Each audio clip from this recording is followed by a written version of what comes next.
Well, it's huge. It's going to dominate the as they say, online to offline market, and that's what's really grown of late.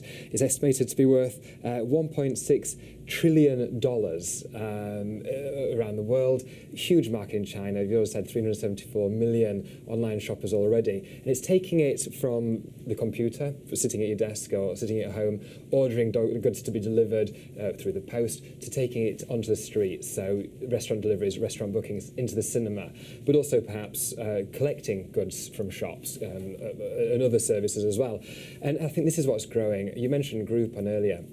And the power of these businesses, which will continue to operate separately, albeit under one company ahead, the power of them to purchase is just phenomenal, which means they can then discount, reduce, and pass on to the consumer.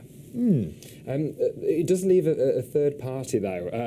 Baidu has a 13.6% share of the market at the moment. And of course, the two together... like a Chinese Google that has a kind of e-commerce-y bit.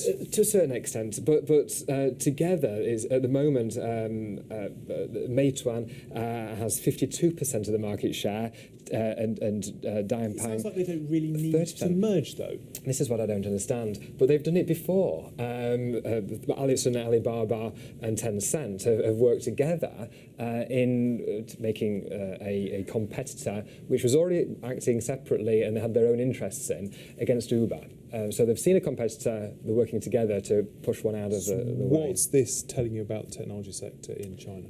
It's still booming, despite some hits on the shares and some missed forecasts over the past year. It's still a huge industry. We know it's a huge industry around the world, but in China it will still continue to grow, I believe. No bubble building then? I think the biggest issue may be around competition. Because with two huge giants in the marketplace dominating everything, who are now seemingly from time to time, when it suits them, working together, it's going to push a lot of people out of the way. So that could be sort of market abuse then, basically, further down the line. But let's wait and see. Why are Chinese companies, though, sniffing around the US? Good question. They seem to, they've got a huge market. Their markets are very different to non-Chinese markets. It seems odd that you've got all those technology heads having that roundtable meeting with Henry Paulson. With the Chinese leader. I think there's an element that rather than taking it to the US, the US is now trying to take it to China, and China wants to establish its own position. Those businesses that are already established in China want to say that we are here, and if you start messing with us, we're going to come and start messing with you. And there's an element of that perhaps. But let's wait and see. Alibaba, of course, has its own problems and its own issues with the Chinese government about its selling of allegedly fake goods through its services. So that's still got a long way to go, and it's something which the likes of, let's say, Amazon have certainly dealt with perhaps a lot better. It's funny you mention Amazon, because there have been other rumblings in tech circles this week. Last week, Amazon pulled sales of items incompatible with their streaming services, should we say. Well, and now Waterstones are pulling sales of Amazon's Kindle. So what's going on?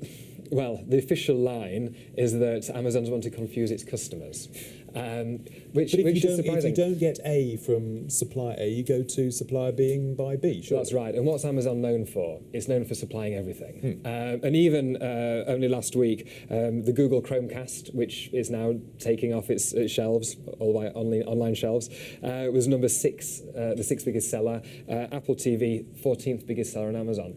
It's kicking itself in a way, but it's seeing that it's no longer necessarily classing itself as a retailer.